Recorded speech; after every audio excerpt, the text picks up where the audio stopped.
રાજકોટ મહાનગરપાલિકા તરીકે ઓળખાતી રાજકોટ મહાનગરપાલિકા નહીં પણ નરકપાલિકા હવે જાગી અને મોટી રેસિડેન્ટ બિલ્ડિંગોને નોટિસ આપવાનું શરૂ કર્યું। આ તકે વાત કરીએ તો ગત 14 માર્ચના રોજ રાજકોટના નાના મોવા રોડ પાસે આવેલ એટલાન્ટિક એપાર્ટમેન્ટમાં આગ લાગવાનો બનાવ સામે આવ્યો હતો, જેમાં બિલ્ડિંગમાં બ્લિંકિટ અને ફૂડ ડિલિવરી કરવા આવેલ 3 નિર્દોષ યુવકોના આગની ચપેટમાં આવી જતા મોત નીપજ્યા હતા। ત્યારે ઘટનાના 13 દિવસ બાદ રાજકોટ મહાનગરપાલિકાનું નિર્ભર તંત્ર જાગ્યું હતું અને કામગીરી શરૂ કરી હતી। ત્યારે આજરોજ રાજકોટ મહાનગરપાલિકાના ડેપ્યુટી મ્યુનિસિપલ કમિશનર દ્વારા સમગ્ર બાબતે નિવેદન આપતા જણાવ્યું હતું કે જ્યારે બિલ્ડિંગને લાગેલા આગ બાદ તંત્ર દ્વારા વધુ તપાસ કરવામાં આવતા એટલાન્ટિક એપાર્ટમેન્ટમાં 10 વર્ષથી ફાયર એનઓસી ન હોવાનું સામે આવ્યું હતું, તેમજ ફાયરના સાધનો વર્કિંગ કરતા નહીં હોવાથી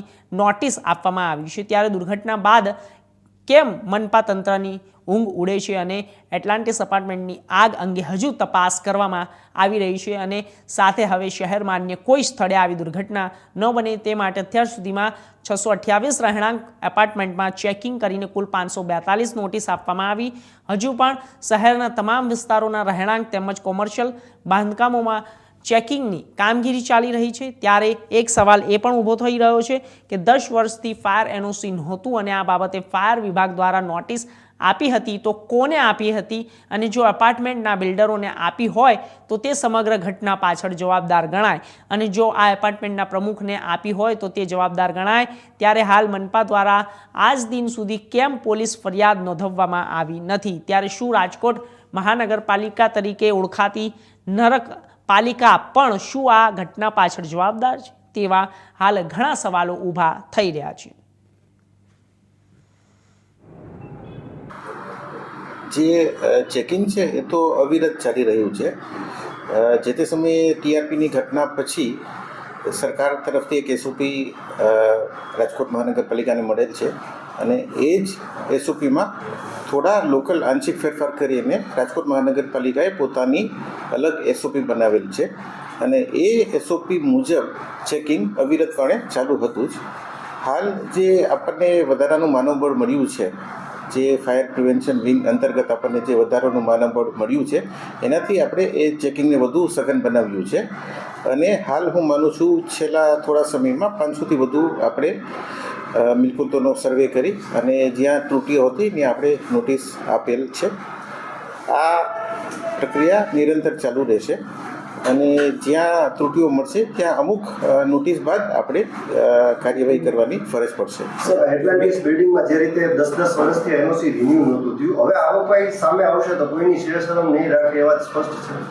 એટલે એટલાન્ટિસ બિલ્ડિંગમાં પણ આપણે 2 નોટિસ તો ઓલરેડી આપેલી હતી, એટલે આપણી જાણમાં હતું, એ લોકોની બી જાણમાં હતું જે થયું।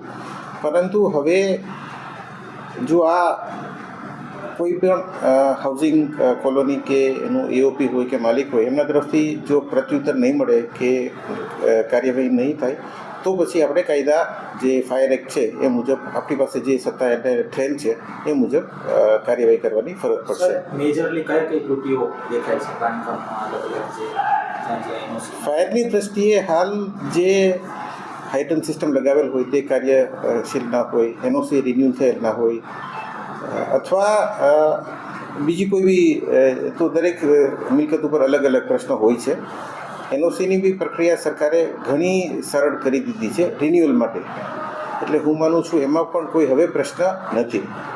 સાહેબ, જે પ્રમાણે આગની ઘટનાઓ બની રહી છે રાજકોટમાં પણ ફાયરમાં જે જગ્યાઓ ખાલી છે હજુ ભરાઈ નથી, ખરેખર જે સ્ટાફ પૂરતો હોવો જોઈએ તેમાં પણ ક્યાંક ના, હું માનું છું કે અગાઉ એ વસ્તુ કદાચ સાચી હતી, પણ હવે તો જે ભરતી છે એ રિગરસ થઈ રહી છે। આખી એક નવી ફાયર પ્રિવેન્શન વિંગ આપણે ઊભી થઈ ગઈ છે, એટલે હું માનું છું બહુ ટૂંક સમયમાં તો તમામ જગ્યાઓ ભરાઈ જશે અને હું માનું છું માનવબળ જે છે એનો તો કોઈ આપણને પ્રશ્ન રહેશે જ નહીં।